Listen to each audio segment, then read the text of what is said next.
बिस्मिल्लाहिर्रहमानिर्रहीम। अस्सलाम वालेकुम फ्रेंड्स, आई होप आप सब ठीक हैं। Welcome back to my channel. आज मैं आपके साथ शेयर करूंगी restaurant style chicken hot and sour macaroni की बहुत ही ज़्यादा टेस्टी, मज़ेदार, इजी और डिलीशियस रेसिपी, जिसमें पास्ता बिल्कुल भी आपस में जुड़ता नहीं है, टूटता नहीं है। खिला खिला रेस्टोरेंट स्टाइल पास्ता आप घर में कैसे बना सकते हो, ये सारे टिप्स आपके साथ में शेयर करूँगी। थोड़े से चिकन के साथ हम ढेर सारा पास्ता बना के तैयार करेंगे और इसमें ढेर सारी वेजिटेबल्स भी यूज़ करेंगे। बहुत ज़्यादा मज़े का बनता है, बहुत ही ज़्यादा अच्छा टेस्ट आता है। जब भी आपको हल्की फुल्की भूख लगे तो आप इसको बना सकते हैं। वीडियो के एंड तक वॉच कर लीजिएगा। तो चलिए स्टार्ट करते हैं। और उससे पहले जल्दी से आप मेरे चैनल को सब्सक्राइब कर लीजिए। 2 कप बंद गोभी ली है, उसको मैंने बारीक चॉप कर लिया है, क्योंकि बंद गोभी मुझे बहुत ज़्यादा पसंद है और इसमें वाइटामिन होते हैं, तो ये बहुत ज़्यादा हेल्दी भी है, आपकी आई साइट के लिए बहुत ज़्यादा अच्छी है। और इसके अलावा 2 गाजर और 2 शिमला मिर्च, इनको भी बारीक चॉप कर लिया है। 1 कप जितना चिकन, उसको भी मैंने छोटा छोटा सा चॉप कर लिया है। तो इसके अंदर तकरीबन हम आधा कप जितना घी यूज़ करेंगे। घी या ऑयल कुछ भी आप ले सकते हो। जब ये गर्म हो जाएगा तो हम इसके अंदर चिकन ऐड कर देंगे। चिकन को हमने तब तक पकाना है जब तक कि इसका कलर चेंज हो जाए। चिकन आपको पता है कि बहुत ही ज़्यादा जल्दी गल जाता है। अगर हम इसको ज़्यादा देर पकाते रहेंगे तो ये रबड़ की तरह सख्त होना शुरू हो जाता है। इसलिए हमने चिकन को बिल्कुल भी ज़्यादा नहीं पकाना, हमने इसको थोड़ा सा जूसी रहने देना है। और फटाफट से गल जाता है, इसलिए इसको ओवर कुक बिल्कुल भी नहीं कीजिएगा।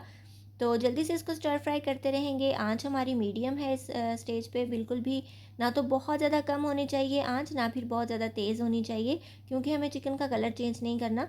आंच हल्की होगी तो चिकन पानी छोड़ेगा, बस मीडियम आंच पे इसको पका लेना है। उसके बाद हम इसके अंदर डालेंगे बंद गोभी और गाजर। शिमला मिर्च जो है ये इन दोनों चीज़ों से जल्दी गल जाती है, तो उसको मैं थोड़ा सा 2 मिनट के बाद ऐड करूँगी। तो बस बंद गोभी और गाजर ऐड कर दी है, इसको हम थोड़ा सा स्टर फ्राई कर लेंगे। आप जिस तरह भी चाहें सब्जियों को चॉप कर सकते हैं, लंबाई में या फिर चौकोर, जैसा भी आपको अच्छा लगे। तो हमने इसको हिलाते रहना है, बिल्कुल भी नीचे नहीं लगने देना। मतलब किसी भी सब्ज़ी में कलर बिल्कुल भी नहीं आना चाहिए और ना ही इसका कलर चेंज होना चाहिए। और रेस्टोरेंट स्टाइल में कोई भी आप डिश बनाएं तो आपने इस चीज़ का ख्याल रखना है कि इसको जल्दी जल्दी से आपने तैयार करना है, बहुत ज़्यादा देर तक नहीं पकाना, क्योंकि उनकी स्पेशलिटी उस फूड की यही होती है कि उसमें सब्जियों के कलर बहुत ज़्यादा फ्रेश होते हैं, ओवर कुक नहीं करते और ना ही बहुत ज़्यादा सॉफ्ट करते हैं। उसके बाद जी हमने डाल दी अपनी शिमला मिर्च भी, इसको भी बारीक कट किया हुआ था। इसके अंदर रेड कलर भी था, आपको जो भी बेल पेपर मिलती है आप उस कलर की डाल सकते हो। जितने कलर्स ऐड करोगे उतनी अच्छी आपकी डिश देखने में भी लगेगी। तो बस इसको हम जो है ये मिक्स कर लेते हैं। कुछ लोग मैक्रोनी में मटर भी ऐड करते हैं, अगर आपको पसंद है तो आप डाल सकते हो। मेरे पास मटर पड़े थे लेकिन मैंने इसलिए नहीं डाले क्योंकि निकालने का बिल्कुल भी टाइम नहीं था। और आपको पता है कि गैस आजकल कितनी जल्दी ऑफ होती है, तो बहुत झटपट से हर काम करना पड़ता है। अच्छा जी, सब्जियों को हमने थोड़ा सा स्टर फ्राई कर लिया है। अब इसके अंदर हम डाल देंगे सोया सॉस। सॉसेज जो है या फिर स्पाइसेस जो भी आप लें, अच्छी कंपनी के लें, ताकि आपकी डिश में टेस्ट अच्छा आए। तो मैंने कम से कम भी यहाँ पे 3-4 चम्मच भर के सोया सॉस ऐड कर दिया है। उसके बाद हम डाल देंगे इसके अंदर चिली सॉस, और चिली सॉस भी मैंने 3-4 चम्मच ही ऐड की है। इसके अंदर जो है ये काफ़ी ज़्यादा तीखा सा एक टेस्ट होता है और थोड़ी थोड़ी खट्टी भी होती है, तो ये चीज़ें आप ज़रूर ऐड कीजिएगा, इससे बहुत मज़े का टेस्ट आता है। और इसके अलावा जो है आपने ये करना है कि अगर आप कुकिंग में नए हैं तो आपने चम्मच के साथ डालनी है। ये बिल्कुल भी आप बोतल वाला काम नहीं करिएगा, मुझे तो अंदाज़ा है तो मैंने इससे डाला है, वरना आपकी सॉस बहुत तेज़ हो सकती है। 1 टीस्पून जितना नमक ऐड किया, 1 टीस्पून जितनी काली मिर्च ऐड की। तो बस ये सिंपल सी स्पाइसेस इसके अंदर जाते हैं, लेकिन टेस्ट इसका इंतहाई कमाल का होता है। तो इसको हम मिक्स कर देंगे। और आप देख रहे हो माशाल्लाह सब्जियों के कलर कितने ज़्यादा फ्रेश हैं। अगर आपको इस स्टेज पे सब्ज़ी ज़्यादा ही कच्ची लग रही है तो उसका भी सोल्यूशन है मेरे पास, मैं आपको आगे चल के बताऊँगी। तो आपने क्या करना है, ये सॉसेस डाल के और इन स्पाइसेस को ऐड करके अच्छे तरीके से इसको मिक्स कर देना है, ताकि जो सब्जियां हैं वो सारी उसके अंदर मसाला वगैरह की कोटिंग हो जाए। उसके बाद हम डालेंगे अपना पास्ता।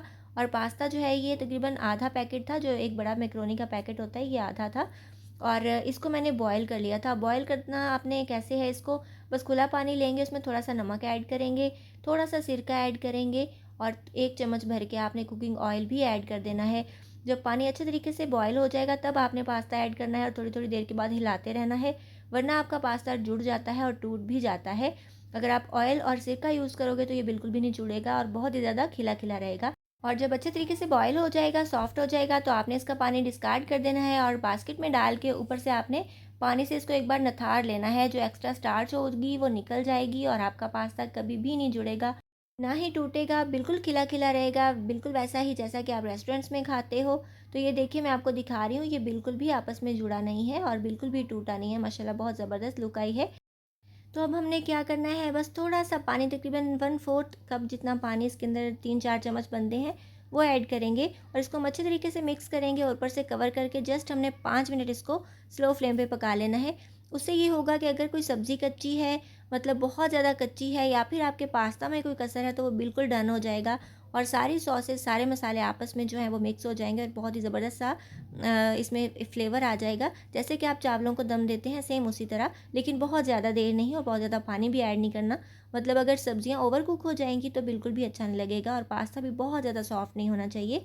तो बस 5 मिनट कवर करने के बाद जब हमने इसको खोलना है तो माशाल्लाह ज़बरदस्त सी हमारी chicken hot and sour macaroni बन के रेडी है। ढेर सारी सब्जियां और थोड़े से चिकन के साथ हमने बहुत ही ज़्यादा टेस्टी, डिलीशियस और मज़ेदार सी चिकन मैकरोनी बनाई है।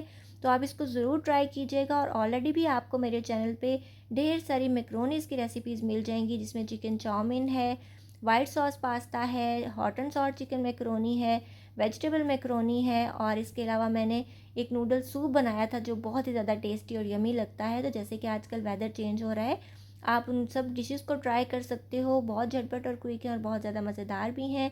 इसको अब हम डिश आउट कर लेते हैं और इसको गर्मा गर्म इंजॉय करेंगे। बहुत ही ज़्यादा मज़े का लगता है।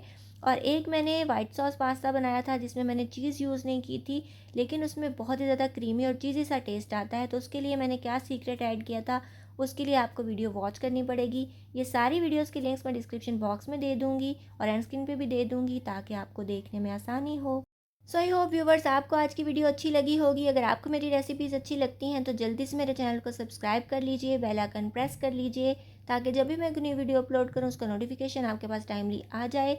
इसके अलावा आप मुझे इंस्टाग्राम, फेसबुक और टिकटॉक पे फॉलो भी कर सकते हैं। अपना बहुत सा ख्याल रखिएगा, मुझे दुआ में याद रखिएगा। मिलेंगे इंशाल्लाह नेक्स्ट वीडियो में किसी बहुत ही ज़्यादा ईजी, टेस्टी और डिलीशियस सी रेसिपी के साथ। So till then take care, good bye, अल्लाह हाफिज़।